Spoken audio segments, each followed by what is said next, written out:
This is New Rural Virginia, reclaiming rural leadership through conversation featuring real voices, real issues from the heart of the Commonwealth.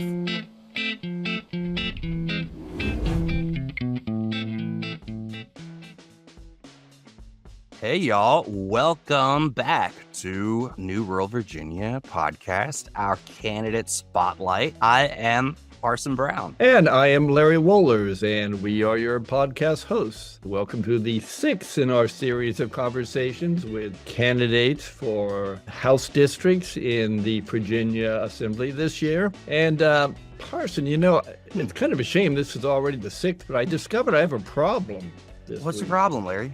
The problem is I discovered that when I talk to people about what we're doing, and I say the word rural, they don't understand me. They hear world, or they just look at me with a blank stare. And so I, trying to figure out what do I do? I mean, the word rural is actually kind of important to New Rural Virginia and to our podcast, and so it's kind of embarrassing. Right. Rural, it's, we say it over and over again. Rural. Exactly. So I thought about it, and I have a solution, though, is that really simple, and that is that each time that word comes up, I'll just stop and you say it. And I say.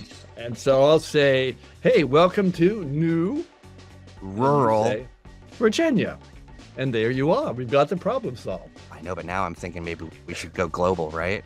New world. No. Yeah, maybe we just changed the word. There you go. Anyway, sorry to distract you that way, but I had to share this. No, not at all. And I got you.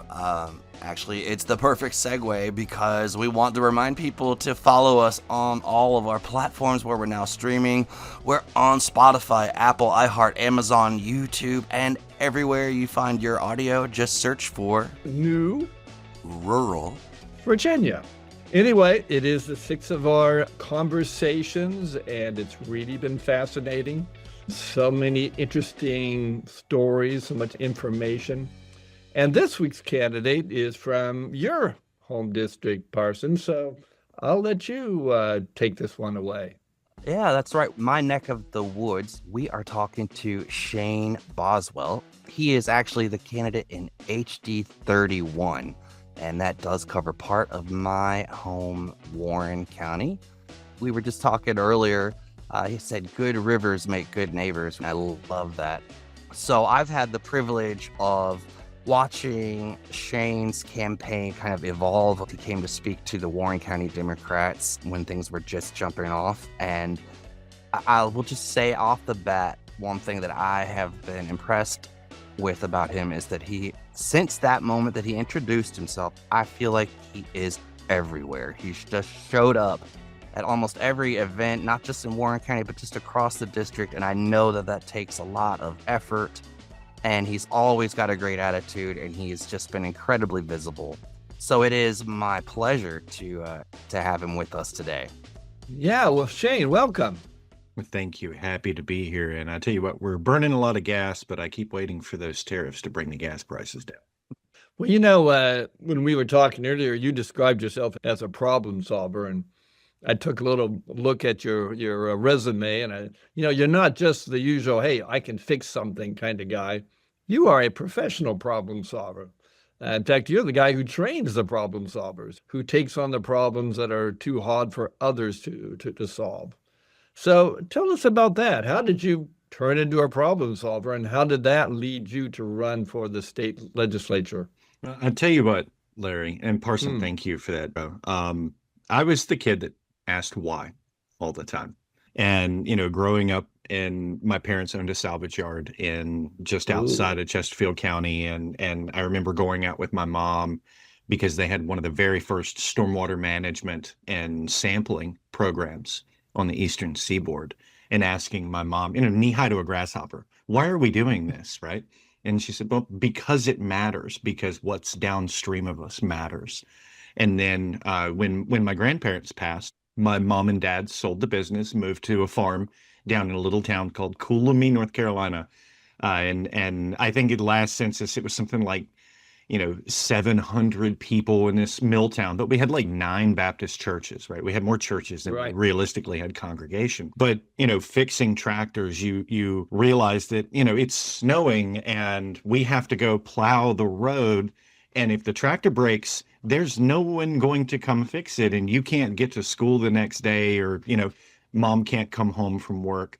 Wow. And so we, became a troubleshooter, enlisted shortly after 9/11, like 11 months after 9/11.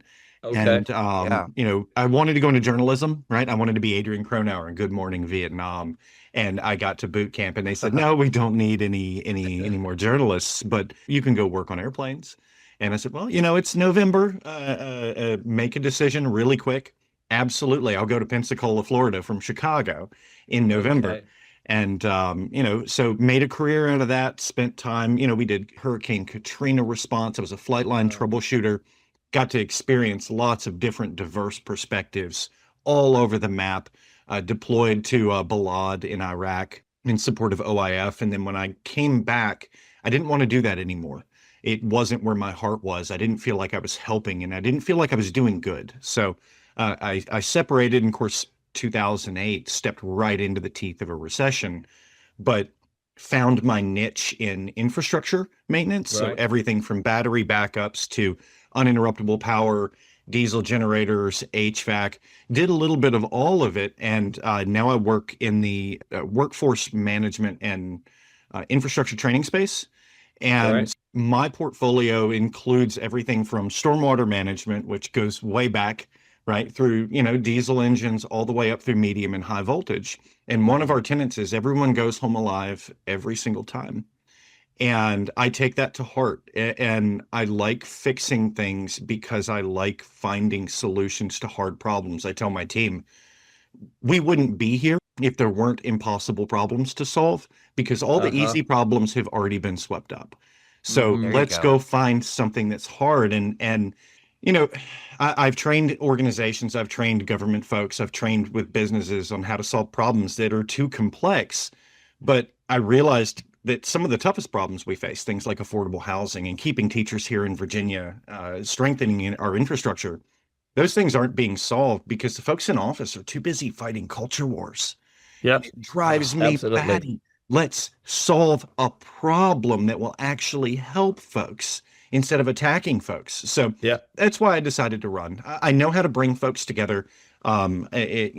Bringing diverse voices and different viewpoints and having it 2 or 3 different looks at the same problem. Oftentimes the solution is something I would not have thought of on my own. Yep. And I love that. So I Yep. love finding common ground, and I want to deliver results for families right here in District 31.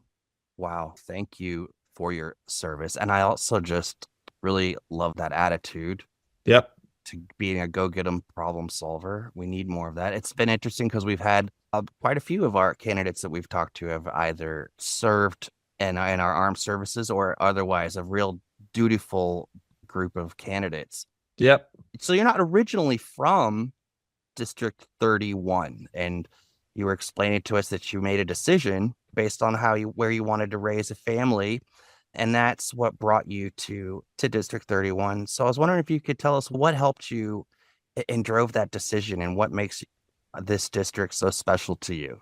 Yeah, so the original reason I ended up in Berryville was because I was trying to get to Waffle House and we had newborn babies. We were living in a townhouse in Ashburn, temporarily renting, trying to find something. I mentioned that tiny little town that I grew up in and that I left because there really wasn't any work for me to do. And because I wanted to do big and great things. But, we were living in a townhouse in Ashburn. We had a 12-year-old, a 2-year-old, and a newborn. And I said, look, I want to load you guys up. We're going to go get waffles. I'm going to take you back to where I grew up. Right? And, Yep. find me an interstate. And the nearest interstate was 81. Well, we had 3 kids in the back of, a car, and everybody was screaming and fighting. And we made it over the mountain. And I said, oh my gosh, I looked at my wife. I said, this is gorgeous.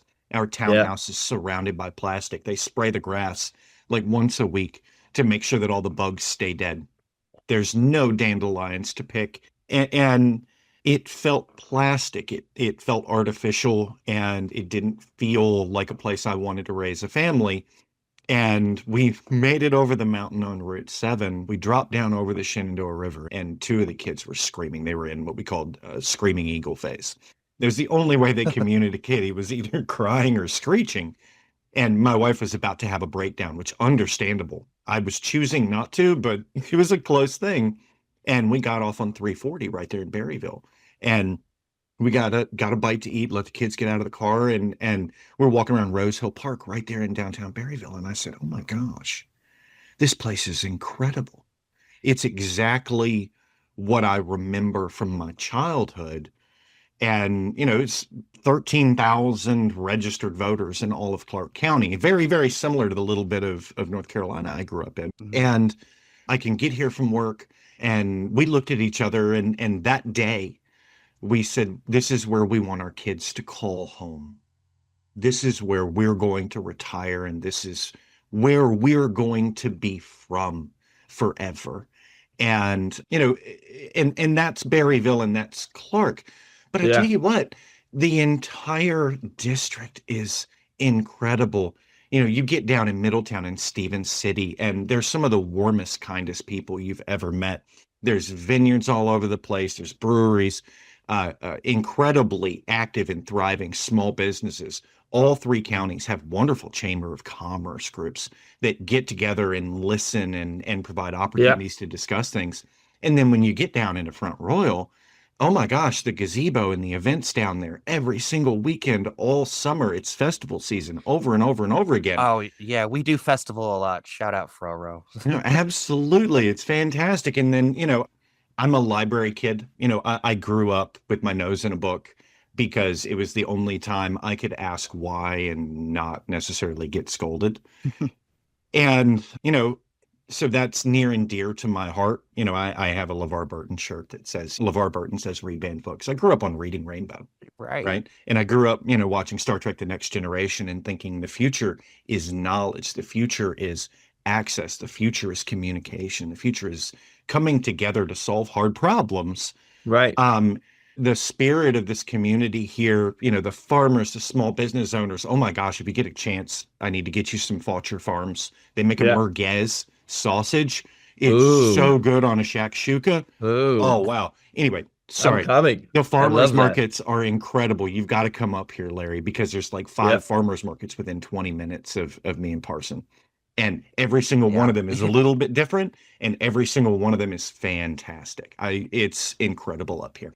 Yeah, we've got a couple down here too, but I'm a sucker for farmers markets. I'll come. I grew up in a small town like you, and back in the day when we talked about local politics, it was local issues, right? These days, it seems like suddenly local politics has morphed into national cultural issues, right? As you talked about, and that makes it tough, right? I mean, Warren County, the thing that's made the news for over the last year has been your board of supervisors voting to take over your library, for example. So for you, someone who sees yourself as a problem solver, that's kind of tough. How do you handle that? How do you connect with people to move beyond the cultural issues? Yeah, well, I'll tell you, there's a big difference between, and I want to be upfront with folks. I'm running as a Democrat, right? I'm running aligned with the Democratic Party because I feel like the Republican Party left me behind a long, long time ago. Right. And the way I approach that is the way I approach every problem, which is that, look, local problems require local solutions, and they require local folks to come together to identify best practices. And no, most of the time, a good compromise means everybody walks away feeling like they gave up just a little bit more than they wanted to. That's the nature of working together. That's the nature of community is I give because I want us to work. Yeah. And, what I find when I go out and, Parson, you mentioned at the top, we did 29 events, I think, in July. I set a goal of 45 events in August. And, I'm going to easily break 50 by the time the month is over. And that's, constituent facing, neighbor facing. You don't have to pay to play. And you don't have to pay to get access to me. You just walk up and talk to me. And I go everywhere with a foam core board and a stack of sticky notes. And I tell folks, hey, You do. write down what matters to you, something that you think Richmond doesn't know about your community or something that Okay. you think you need help with. And what folks put on that board, they aren't waking up worrying about national headlines. They're worried No. about their rent going up again. They're worried about whether their kid's school has enough teachers. They're worried about whether they can afford health care. They're worried about their library. They're worried about the Shenandoah River. They're worried Yeah. about traffic on 7 and on 50 and on 522 and on 340 and on 81. They're worried about their communities. And like the library fight is a key insight into how easy it is for culture wars to divide us so that we can't come Yeah. together to solve problems that matter to everybody. Yeah. And my approach to that is pretty simple. I'm running as a neighbor who listens. I'm not going to get dragged into fights that are designed to divide us. I'm going to work on solving real problems we face so that we can live here, so that we can work here, and so that we can grow here. That's kind of the entire linchpin of the argument is we need to sit down and we need to talk face to face and stop yelling at each other through screens. I've already mentioned that I appreciate how much that you are visible and accessible. It's not just that you show up, which is, I do also say that showing up is one of the most important things, but listening takes far more energy. You do that, and that's what we really all deserve. We were telling me that people in your district feel like they're not being heard. You've got your system now where you're literally collecting notes at events, but people are feeling like they're not being represented and getting involved in these cultural problems, these cultural wars or issues, however you want to frame it. So if you were elected, how would you change that? What actionable things would you do would be like the top 2 to 3 issues that you would go into Richmond and fight for to make a better deal for your constituent? You teed up the TPM side of me, Parson. I love actionable solutions. Theoreticals are neat and they're really cool to build slogans around, right? But when I talk about live here, work here, grow here, what I mean is that we need to focus on affordable housing, right? Too many of our families are being priced out and young folks can't afford to stay here. I'm really, really worried that my 20-year-old who already has to drive up to Inwood, West Virginia to work, 14-hour shifts at Procter and Gamble, 13.5-hour shifts with turnover at Procter and Gamble, right, is never going to be able to buy a house here. And we really need smart housing policy that keeps the character of our communities, right? We don't need unrestricted, unregulated, uncontrolled growth, but it needs to be possible to live here where we work. And the second part of that is education is incredibly important for the workforce of tomorrow and for the future success of our children and of the entire district's children, right? Absolutely. We have a brain drain problem where we're losing teachers to Loudoun County. And honestly, that's across almost all of the public sectors, speaking to sheriffs and speaking to, town managers and, city police chiefs. We're losing folks because we can't afford to pay them commensurate with what they could make over the other side of the mountain in Loudoun County or even in Fairfax, right? Yeah. And we really need to keep that talent here so that folks can work here and invest in our kids' future so that they can grow here. The third bit of that is infrastructure, right? That's everything from broadband to water treatment to road maintenance, storm preparedness, making sure that our bridges are good, that we have proper outflows, that, when the river comes up, we have the right plan. And we need to invest in those things so that rural Virginia isn't left behind. And those are like just basic kitchen table. I'm worried that I'm not going to be able to get to work tomorrow because the river might rise is a thing that happens out here multiple times a year. That's what matters to folks. Yeah, absolutely. So, we've been saying that, this is probably the most important state election in a generation. And that's because between the big bill passed by the Republican Congress and cuts made by the Trump administration to different agencies, a lot of things have been cut. A lot of services that people depend on, Medicaid, Affordable Care Act, subsidies, SNAP, disaster relief, farm-to-table programs. And it doesn't matter if you're a Republican or a Democrat. Those cuts are coming for all of us, right? So And here's the really hard question, but if you are going to be in the state legislature, you're going to have hard questions. What can the state legislature do to help people survive these cuts? Sometimes hard questions have hard answers. And that's the sort of thing that I think we need local representation that's willing to answer those questions honestly. Mm-hmm. You know, we buy chock full of nuts coffee, right? Because it's cheap, because we like the taste. Because I go through a lot of coffee. I don't know if you guys have figured out. I tend to bounce off the walls. It's the only way I keep up with my schedule, right? But you know, we buy a can of chock full of nuts coffee, and I've got receipts from like the last 2 or 3 years, and I've been paying $7.99 for one of the big metal tins. And we went into the grocery store last week, and it was $15.99 for a can of Wow. coffee. Yeah. It's doubled in the last month or two, Yeah. right? And that's going to be an impact that we're going to feel across the majority of our support systems. We're going to see it happen to our Medicare and Medicaid systems. I was at Warren Memorial last night. The Front Royal Warren County Chamber of Commerce did a business after hours event. I haven't even gotten a post up on it yet, but talking to administrators, and first thing I did, of course, is go, where are your infrastructure folks? I want to talk to your facilities folks. It was after 6, so they'd sent them home, but I'm going to go back and talk to them, because you can tell a lot about how things are working by how the infrastructure is maintained. But beautiful facility. If you need to go to a hospital, Warren Memorial is going to have the best views in any hospital I have ever seen, overlooking the mountains. But you know, they're concerned, right? And they're doing a lot locally to make sure that they have a pipeline of high school students that they can put in CNA programs and keep folks local, so that they don't necessarily need to go to big out-of-state 4-year programs and try and then come home saddled with a bunch of debt. As far as the legislature, you know, there are some things that Virginia can do to bolster Medicaid. It's not going to be enough. And Lieutenant Governor Sears has made some comments about, oh, we can just dip into the rainy day fund, right? We've got plenty of surplus. Well, we don't. And that would help ameliorate one of the many cutbacks. We're going to see problems with FEMA not being around.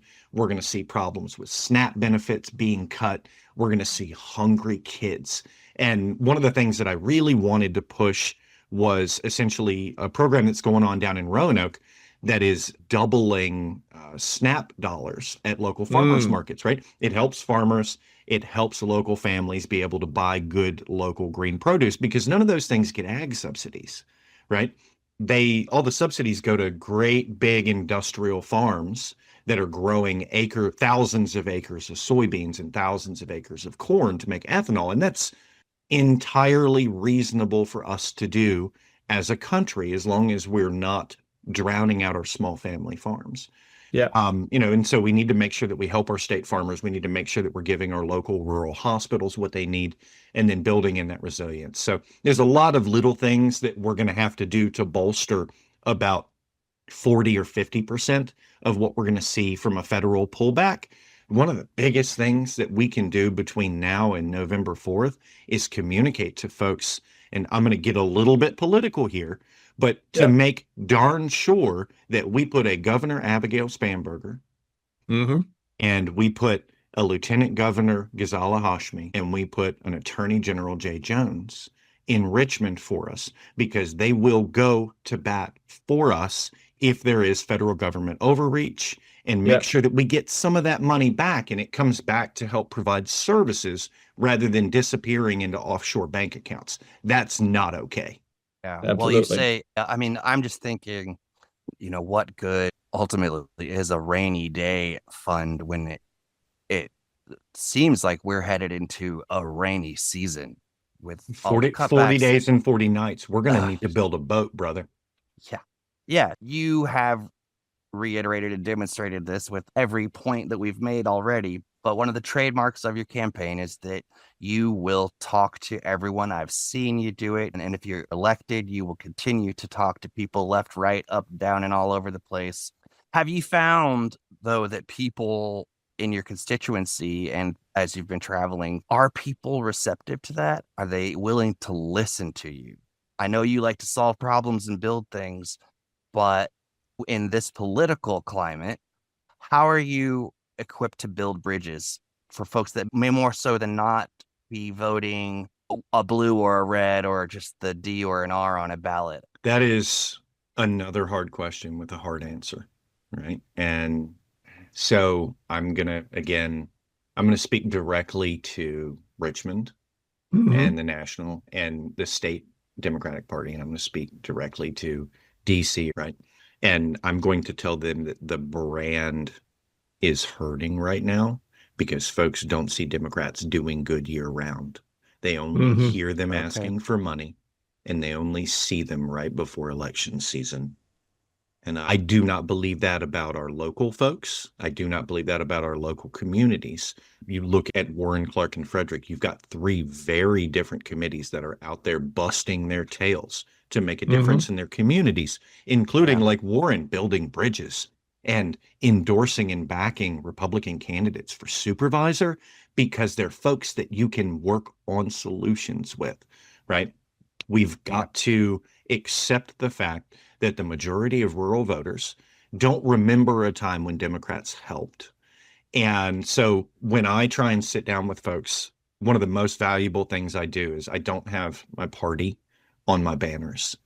I think that putting a party on your advertisement is polarizing. I think it tells folks I'm Right. only going to care about you if you vote for me, right? And I Okay. do not want to do that. I want to work for everybody in my district, right? There's 28, almost 29,000 registered voters in Warren, 27,000 in Frederick, and then that 13,000 in Clark.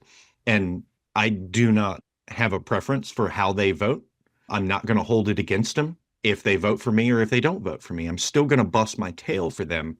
And I take a lot of pride in telling folks that at last poll, something like 90% of my campaign contributions have come from folks inside these three counties, right? I don't work for Richmond and I don't work for anybody in DC. I work for these folks here because they matter. And they're who I'm going to listen to in Richmond. So Mhm. pull up, sit down. Yeah, I paid for these 10 cases of water I gave out at the Clark tractor pull on the last day of the fair with campaign funds because I tell anybody who's going to donate, your money from the community is going right back into the community. Sit down, have a bottle of water, and let's talk. I want to hear what's on your mind. Put a sticky note on the board if you feel comfortable doing it. If not, just sit here and tell me what matters to you, and I'll take notes and I won't put your name next to it. But in the grand scheme of things, folks align with team Yeah. because they want to belong to something. And if you give them something to believe in, then they start to go, okay, well, maybe for this person, I'm willing to cross party lines, and vote for Shane because he's willing to sit down and listen. I start by listening myself. I show up with a notebook. I don't start with a script. I pull my notebook out and I pull my pen out and I start writing, and folks go, "What are you doing?" What you're saying matters to me. It's important for everyone to know what matters to folks up here, and our voices have been drowned out by noise for far too long.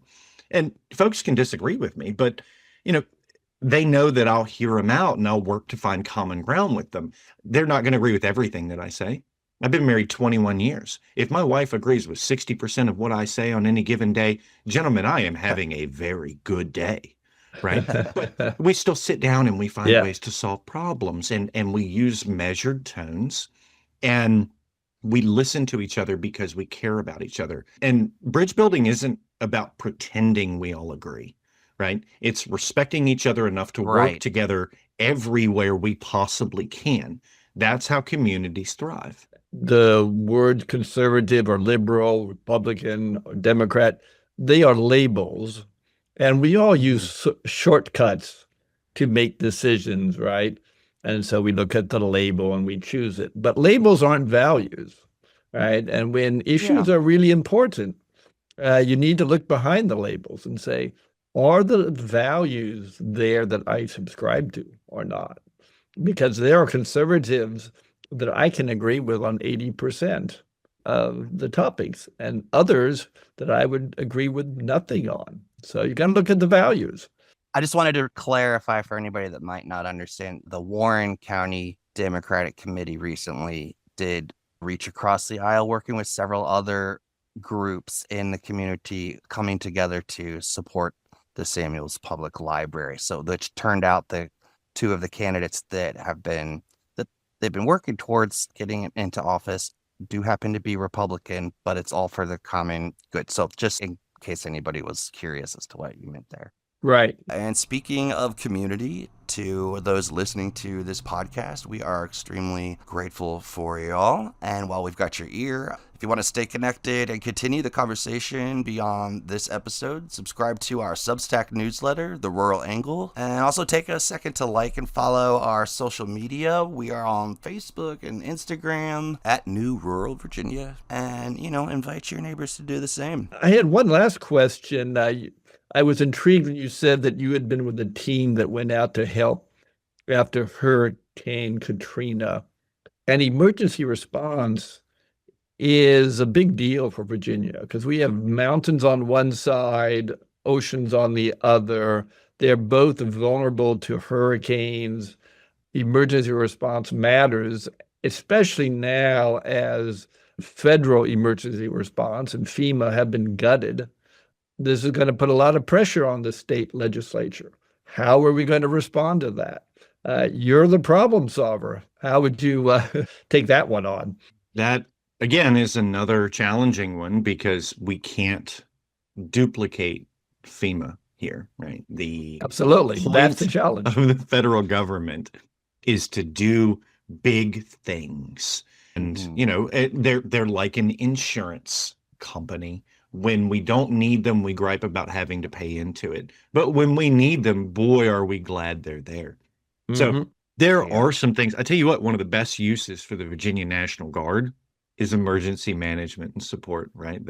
We can give them training, and there are some bills that have come up in the House of Delegates recently that Delegate Oates voted against that would have provided more training to our volunteer firefighters, funding for swiftwater rescue and things like that, which is incredibly important in this area. Probably at least once a year, we have a helicopter out here over the rivers about 1.5 miles behind me. And we sit out here on the porch and watch the helicopter travel up and down the river looking for someone in the river, right? All of that swiftwater rescue practice is, assuming hopefully that it's practice, is incredibly useful, but it also burns a tremendous amount of fuel. And you have to pay those folks. You have to pay experts to know how to do those things. You have to pay logistics experts to be able to come in and say, okay, we're staging generators here. We're staging rice and beans here. We're going to set up the tents on the high ground because do not set them up anywhere but the high ground, right? And you need professionals. And we have